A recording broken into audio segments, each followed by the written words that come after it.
Good morning and compliments of the season. Welcome to TVC Breakfast Show as we count down to Christmas. I'm Veronica Danny-Boy, and joining me this morning is Ibrahim Shita. Veronica, good morning to you. Good morning. It's a Monday morning. Some people are already observing the holidays. Of course, it's the festive period. Of course. Well, we have to do our jobs. A neighbor of mine had actually traveled since 1st of December to return on the 20th of January. It's like, come on, what kind of holiday is that? Please, where's the person working? I can't mention it. Okay, you wouldn't want oily off camera. But you know, the issue of working from home has actually helped a lot of people. Right, so people don't really have to go to their place of work, just work from home, send whatever it is that they need to send. Can we start presenting from home? I'm looking forward to that. I'm looking forward to that because during COVID, some like CNN, the presenter presented from home. So I think it's possible, it's doable, but we need structures in place to have that done. And then we'll monitor the process because, you know, in Nigeria, if you don't monitor things, people take advantage of it. But it's possible. You have to tell the entire neighbor of yours that please keep quiet, I'm going live. All right, as you know, we are counting down to the end of 2024. We are revisiting top stories that made headlines this year. Let's take you through some of the major highlights that shaped this year.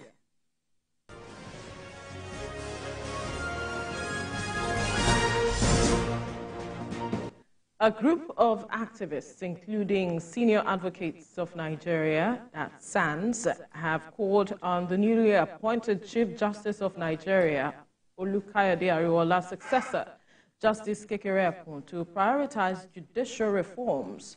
The advocates emphasized the need for urgent reforms to address the lingering issues plaguing the Nigerian judiciary, including delays in justice delivery, corruption, and inadequate funding. They urged Justice Kekere-Ekun to build on her predecessor's effort and take bold steps to restore the integrity and independence of the judiciary, ensure speedy justice delivery, and promote transparency and accountability. The group also highlighted the importance of strengthening the judiciary's institutional capacity, improving judicial appointments, and enhancing the welfare of judicial officers.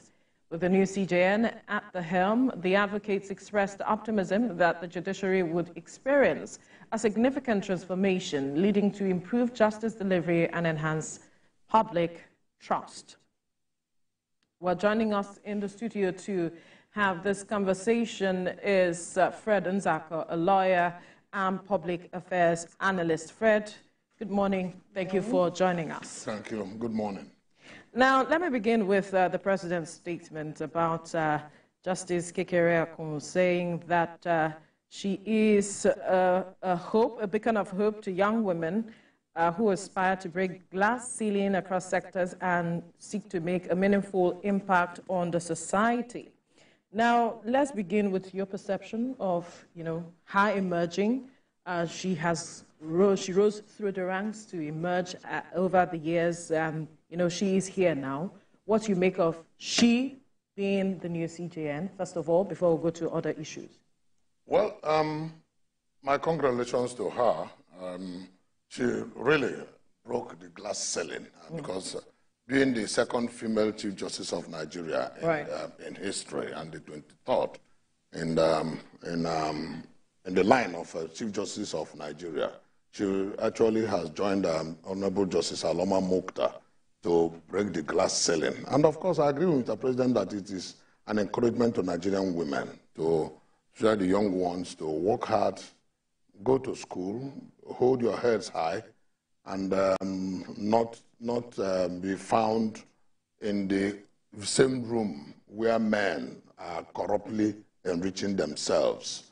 And some ladies, yes, some have tried to outdo the men in corrupt enrichment, and they have brought opprobrium to the female folk because God, in His infinite mercy, created women very distinctly. Of course, nature recognizes that women are very distinct and in all ramifications. Forget these modern tendencies of what a man can do, a woman can do better. Yes, there is a quality of humanity, but there is a distinctive place of women in nature. And then every woman must be very conscious of that. Right. And that is why many Nigerians are excited that once again we have a woman as the CJN at a time when the justice delivery system in Nigeria needs a lot of reforms. A lot. Not just one, not two. Some reforms will need her personal touch as a woman of distinction. Some reforms will need her personal touch as a no-nonsense jurist. Some will also need institutional reforms. Institutional because there are so many institutional structural changes that need to be done so that we'll be able to not only bring justice to the people timelessly, so that all this old cliche of justice denied being justice delayed, justice delayed being justice denied, yeah. We should work towards that. Yes, there have been some legislations that try to arrest that, but in practice, there are so many things that we still need to do to ensure that people are given access to justice in due time, so that there will be no such denial on account of delay in justice delivery. And I think we expect something good. But as we go along, we also will tell her where the booby traps are set. Because the mindset of the people is also very important. The perception of the people is also very important. And if there's any such perception that was positive, negative before she ascended into this exalted office of the CJN, she has to try to use this opportunity to correct those impressions so that Nigeria will continue, or rather will revive their trust and confidence in the judicial system. Great. And you know, it's great that you mentioned that, because she also said that our priority is restoring public confidence. That is an affirmation of, you know, the fact that there may be some challenges within our legal system in the country. But what should be the major areas that she should touch on as soon as possible? Well, they have commended the past CJN, yes, tried what he could, but we still need, you know, to make more effort. Yeah, the past CJN, just very briefly, he tried his very best. But there was still this public perception on one side of his public life, which the new CJN will try to avoid, and that is nepotism. And in a situation where sitting as the Chief Justice of Nigeria, his people are always being appointed into judicial offices. Daughter-in-law being appointed a judge, son-in-law being appointed a judge, son being appointed a judge or daughter, and then in-law being appointed auditor of NJC. And then it goes around, because even the president of the Court of Appeal, the daughter was appointed a judge, the Chief Justice of FCT Abuja, the daughter was appointed a judge, the Chief Justice of Federal High Court, the daughter was appointed a judge. So in a situation where appointments are more or less, it is not, it doesn't run in a family. It shouldn't run in a family. I mean, it should be based on merit, based on capacity. I'm not saying that all these people don't have the merit and the capacity, but when the impression out there shows more of nepotism than recourse to merit and capacity, because if the son of a poor man cannot get to that point, or will not even be given an opportunity to get to that point, then that means you have to query that standard for which the others were appointed. If they stand, because normally we should expect that such standard will be built on merit and capacity. But this is one aspect of the life of the former CJN, which is crying loudly in the public, which the new CJN should try as much as possible to handle. The other aspect of perception, which will also be, of course, there's no need we running away from such a reality, because on January 3rd, 2020, she sat on the panel that awarded governorship to, I use the word advisedly because that is the public opinion, advisedly to the current governor of Imo State, that made the public to be calling him Supreme Court governor. And the people felt that there was no substantial justice in that judgment.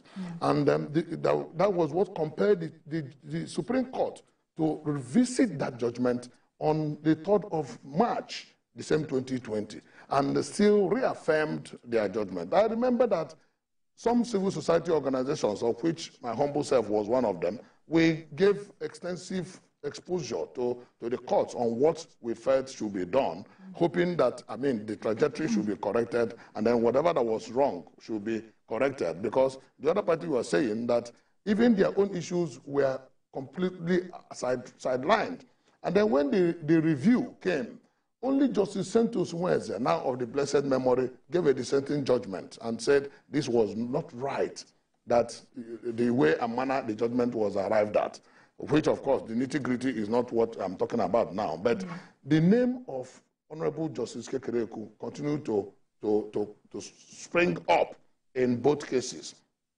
And Honorable Justice Santos Mweze said that this will continue to haunt Nigeria for a very long time, this kind of judgment that was given in Imo State governorship election. Right. And, of course, we saw that haunting. Now, why we have to bring that up is for her to know that that public perception is still hanging. I thank God that she now has an opportunity to correct everything. Because if then she was not the Chief Justice of the country, you can say maybe she had a limit to which she can influence things. But now, as the Chief Justice of Nigeria, of course, her confirmation is a fait accompli. She naturally is taken to her, she must be confirmed by the Senate. So we are not afraid of whether she will not be confirmed or not. So that is why Mr. President had to even swear her in, because, I mean, we are not talking about issue of confirmation, because even Mr. Fabio, the Vice President, was there and then extolled her virtues. Right. So we are happy that she was appointed, and then we have to let her know that this public perception is hanging. There will be off-cycle elections before the 2027 election, and good enough, she will still be there, God sparing our lives, including her own life. She will still be there in 2027 election when there will be another general election. And what her activities between now and then will, to a very large extent, determine her place of history in Nigeria. That's the way she can correct that. She has to correct that perception by the action she will take, starting from now that she is now. Up until then. Yes. Interesting. Now, there are senior advocates who have spoken about what she should do. But before that, you mentioned something that there are areas where there are booby traps, yes, that she needs to, take caution, and that she needs to be told. Yes. I need you to expatiate on that, especially the challenges, yes, that you see she might confront. It is the structural challenges. Structural challenges in the sense that Supreme Court of Nigeria, we have only one Supreme Court. And in that Supreme Court, when it is in full complement, it will have 21 justices. 21 justices, and of course you know that unlike the High Court, they don't sit singly. The minimum that Supreme Court will sit is about 5. If it has to do with issue of interpretation of the law, they will sit in full complement of 7. All right? So on what it now means, assuming they are sitting 5-5-5, that means at all times, only 4 matters will be treated by the Supreme Court, at all times. 5 times 4 is 20, all right? With the CJN making the 21. So what it now means is that the court is overburdened. And that is why some matters will lie in Supreme Court for years unattended to. And it is one of the major, and if you are a litigant and you don't take it to the apex, you continue to feel that you have not exhausted the options provided for you by the Constitution. So, and that is why people try as much as possible to take it to the apex. And in some cases, one of the reasons even why the Supreme Court is overburdened is the fact that lawyers, to become senior advocates, you have to have some minimum number of matters that you have handled at High Court, Court of Appeal, and Supreme Court. And what it now means is that in a quest to become an SAN, some lawyers even drag their clients to the Supreme Court. Even when the client says, I don't tire, the lawyer will say, no, you have a case. The client may not know. The underlying factor is that he wants to hit that target that will make him to apply for the rank, prestigious rank of the SAIC. Right. And he will now drag the matter to the Supreme Court. And there you continue to have a glut because many matters keep coming there. I will suggest that as a country, there is nothing wrong with diversifying the Supreme Court justice system in Nigeria. There's nothing wrong with having 6 Supreme Courts in the 6 geopolitical zones. There's nothing wrong. Today we have Court of Appeal in virtually all states. We have the division, Lagos, Ibadan, Benin, Ilori, and all these divisions of the Court of Appeal. So the effort by the judiciary is to have Court of Appeal in virtually all states. The other day we had the one in Oka, the one in Owerri, the one in Enugu. So if we can have Court of Appeal in all the states, for example, and FCT, is there anything wrong with having Supreme Court in the 6 geopolitical zones? So that certain matters will not end up in one Supreme Court in Abuja. The wheel of progress grinds slowly. Right. And one of the reasons why it grinds slowly in Nigeria is this structural bottleneck that we have. Somebody is now accused of possibly a murder. You expect that that person will struggle to the Supreme Court to free himself, naturally. And then, after Court of Appeal, no date for Supreme Court. It lasts for about 80 years. And by the time Supreme Court hears it, there are some matters that are had after about 10, 12 years in Supreme Court. It is not the making of the justices. It is because of the glut in the system. What is wrong with we having 6 Supreme Courts, and then we have 1 in Abuja? So that all the issues that are arising from the state high courts, because we have, in our laws, we have dichotomy between the state high court and the federal high court. Even though they are courts of coordinated jurisdiction, they are equal in character, equal in capacity, but they handle different matters. One for the federal government, or rather for the federation, that has to do with federal laws. One for the state that has to do with state laws. And then at the level of the appellate court, the Court of Appeal, it tappers. Anyone can come, whether from cultural, whether from state, whether from federal, whether from even religious courts, like the Sharia Court of Appeal. They now go to Court of Appeal. But we have enough Court of Appeals in all the states. So that the major problem is, by the time you get to Supreme Court, now you have the glut. And that is where the finality of that judgment can never come on time. In some cases, the litigants die off, and the matter will die off naturally. I will advocate that we have Supreme Court in the 6 geopolitical zones, handling matters that come from the state, and we have the Supreme Court in Abuja, handling matters that that originated from the Federal High Court. It's a big reform. And I thank God that she is 66 today, and God will keep her alive beyond 70 and thereafter. All right? So she has 4 solid years to make a major reform. Now, Mr. President is just 1 year in office and has 3 years. So even if it means sending an executive bill to National Assembly to effect that, it will not receive the challenge of anybody. Every Nigerian will love it because everybody relies on the judiciary as the last hope of not only the common man, but the last hope of our democracy, the last hope of our business enterprises, the last hope of our foreign investors. Because if you cannot get judicial system to handle your matter timeously, as an investor, you will be laid back if you are asked to come and invest in an environment, because there will always be contention, there will always be issues. When the question and the issue is, how much has judiciary handled that?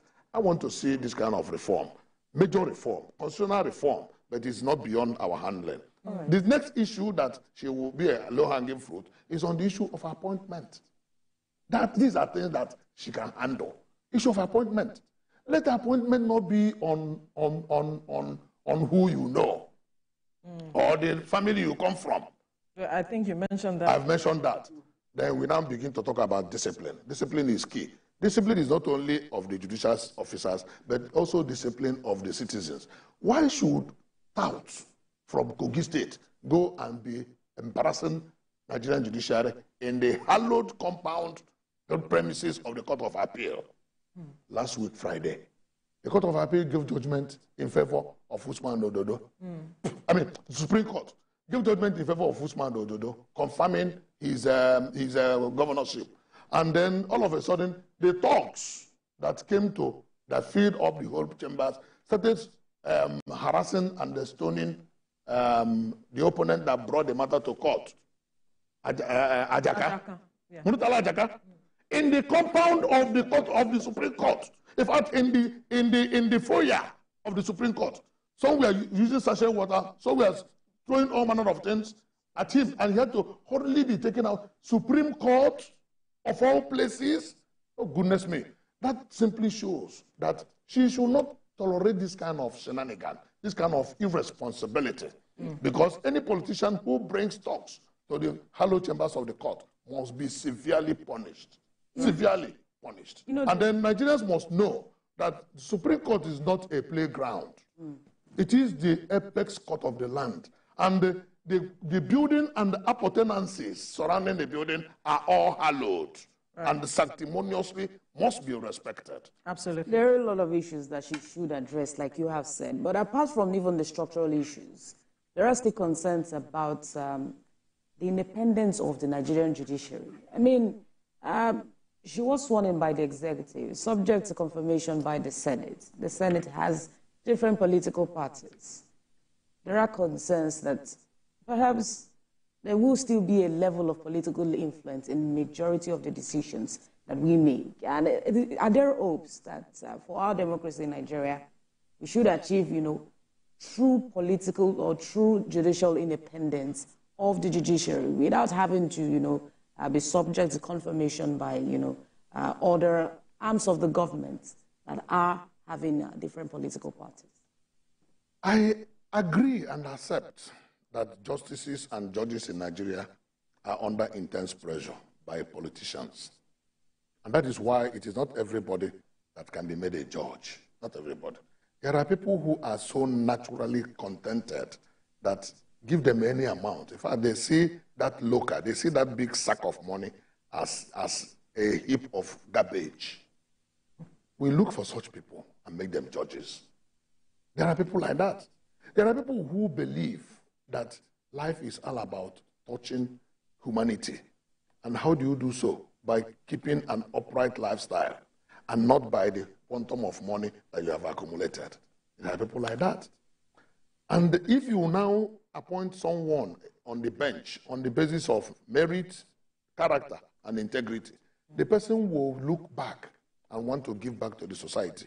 But if you appoint someone on the basis of connection and contact and who has submitted the name, the person will look back and will want to always look at the face of the person who appointed him or her or who influenced the appointment. That is one major aspect of it. So when you talk about independence, in a manner of speaking, there is relative independence in the judicial system by way of the chance to do what is right. The National Judicial Council does the recommendation, and Mr. President cannot appoint outside the recommendation of the National Judicial Council. And not to make sure that such recommendation does not carry a lot of political toga, they follow the seniority in the apex court. They follow the seniority such that if Mr. A is retiring, you will know who will be the next in line.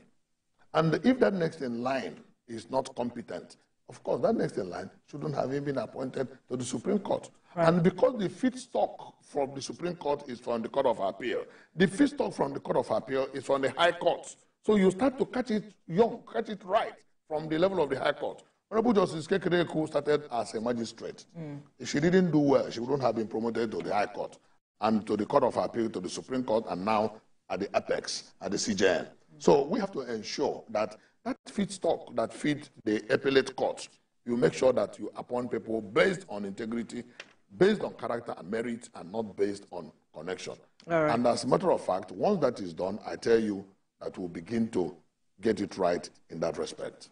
Unfortunately, we couldn't touch on some recommendations by some senior advocates in the country because of our time, but so much has been said. You've touched on major issues, and so we must thank you, Fred Nzako, lawyer and public affairs analyst, for your time on the program. Thank you so much.